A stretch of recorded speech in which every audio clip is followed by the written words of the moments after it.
Welcome to our next demo.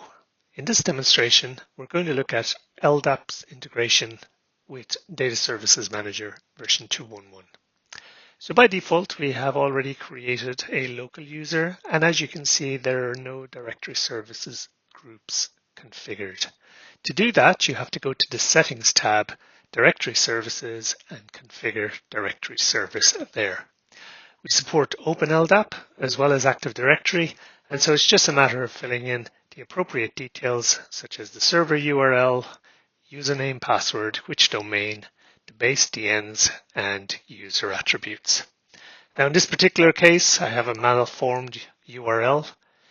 For accessing Active Directory over LDAP, we recommend using port 3269, the global catalog port. However, there's a second issue.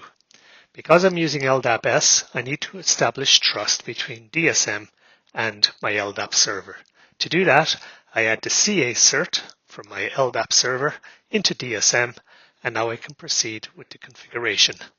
So same information once again. It's Open LDAP, it's the URL, it's a username and password, domain, and base DN.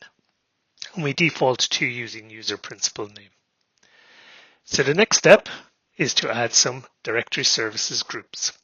So the first group I'm going to add are the admin group. So anyone within that group will be a DSM administrator. The second group I'm going to add are DSM users.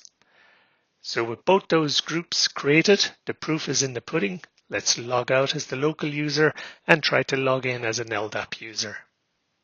And we are successful.